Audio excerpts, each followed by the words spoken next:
Greetings, this is Rebecca McCarthy for English 102 at South Seattle Community College. How are you doing today? Today I wanted to take a little bit of time and talk a little bit about Part 1 of 1984, the readings that have been assigned for this week.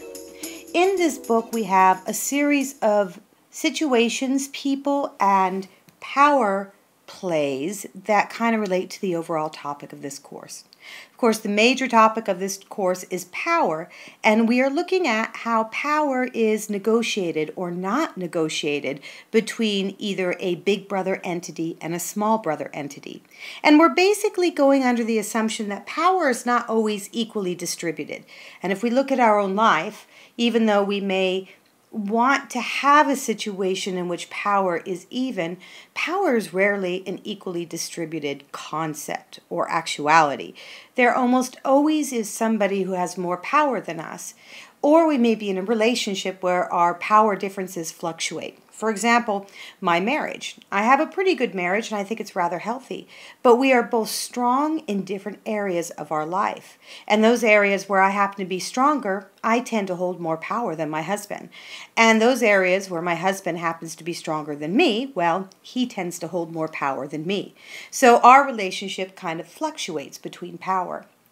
In this particular novel, 1984, we have a very strict power relationship because we're dealing with the idea of totalitarianism and this idea that power is controlled by one single entity and it is doled out, minor powers that is, to those below this major entity. Chapter 1 is extremely important in 1984 because it basically lays the groundwork for the whole entire book, and it offers us a lot of concepts and understanding about how power actually works before we get into the main part of the story. We find out that this government is, and this society is Oceania, and the government itself is referred to as the party, and the head of the party is Big Brother. And of course, in the beginning of the book, we are told that there are posters of Big Brother everywhere, and on these posters, the eyes look as if they follow you, depending upon what direction or where you're standing in relation to the poster itself. Underneath the poster of Big Brother is the term or the phrase, Big Brother is watching you. Now, what's really interesting about this image, and something that we will discuss a great deal in class, is the question about whether or not Big Brother is really a human being. Is there a man with the nickname of Big Brother who actually controls the government? Or is Big Brother rather a symbol, an important symbol in which the people have learned to respect? That's a big question we'll have to answer for ourselves. In the first chapter, we're also introduced to this idea, the 2 minutes of hate. And this is really going to be important too, because we're dealing with power relationships in a totalitarian government where a small group of people, and in this case, this would be the inner party, controls the rest of the population, which is the majority of people. Now, this society that we're living in, that we're reading about, is divided up basically into 3 different classes. You have the inner party, you have the outer party, and you have the probes. The probes are the lower class, and they're pretty much ignored to some degree, and we'll talk about that, I think, in week 3 more specifically. But we have this 3-party, 3-class, if you will, system. And in this 3-class system, we do have a situation, as we do in almost all totalitarian governments, where you have a very short amount of people, very few amount of people that is, that controls the majority of the population.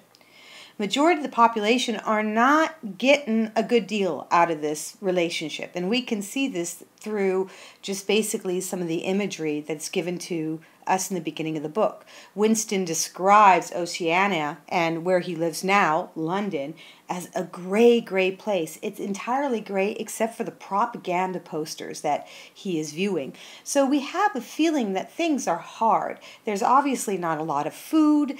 They're being watched all the time through the telescreens. The basic population is. There's a sense of fear. There's a sense of dread.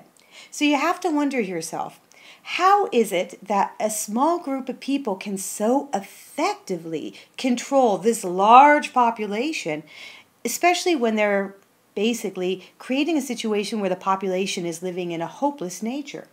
Well, one of the ways that it is effectively controlled is this idea of the hate. In the 2 minutes of hate, we have a way in which the population is, first of all, set up to hate a common enemy. In this particular sense, this particular enemy is Goldstein, who is somebody that was once good friends with Big Brother, but has gone down a wrong road and is now against the party in general. So we have this common enemy that all the population is starting to identify with. And we also have the 2 minutes of hate, this high emotional thing going on. I really enjoy how the character describes how he has almost no way to stop himself from actually feeling the hate, from participating in the act of the 2 minutes, even if he would like to. It's not only that it is automatic, but the emotion itself captures him so completely that he becomes part of the hate during the hate. And it doesn't really matter if he hates Goldstein or if his hate is delivered later on to Big Brother or if it's even directed to individuals who are participating in this act. The hate itself becomes all compelling. And indeed, this is one of the ways that we see the government is starting to control the people, is this use of hate, this use of heightened emotion, and also this feeling that the only person that can save all of the population from this hate is indeed Big Brother himself. Within the first chapter, we're also introduced to kind of how the government is divided up. We have the Ministry of Peace, and the Ministry of Peace basically deals with war. We have the Ministry of Plenty, and they deal with economic issues, mostly economic shortages. As we will see as we read into the book, people are led to believe that they are getting more when they are constantly getting less. There is also the Ministry of Love, and the Ministry of Love is basically the center of the inner party. It's considered to be the most hated, the most frightening place there is. And then there is the Ministry of Truth. And I have left this to the last one because this, of course, is where our character Winston works.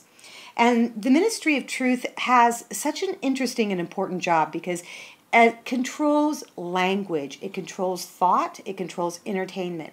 It controls how we think because it controls language itself. Indeed, the Ministry of Truth also works very hard to control space and time.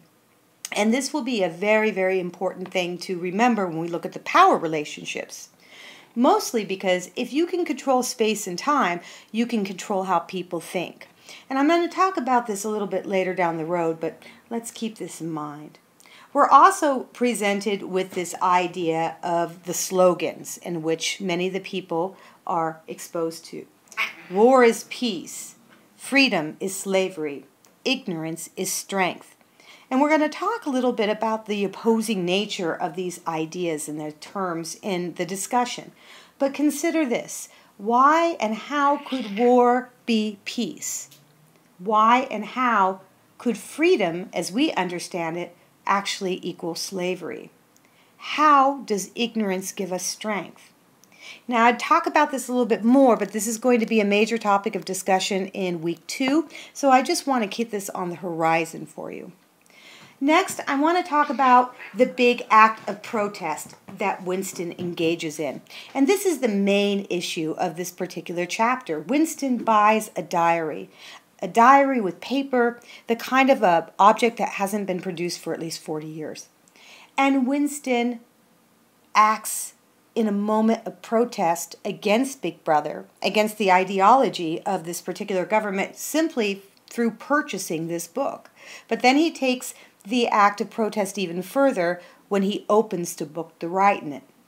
What is interesting is at the end of the chapter, we find that it doesn't matter that Winston has written over and over and over again this idea that Big Brother should be taken down, but the fact that he didn't even have to write the words in order to completely feel the act of protest.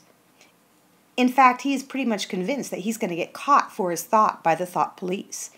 So what does it mean? Why would little brother, Winston in this case, challenge Big Brother with this thought, even when he knows it's hopeless to do so, even when he knows that just having the thought itself will take him down, will probably kill him, will probably make him disappear?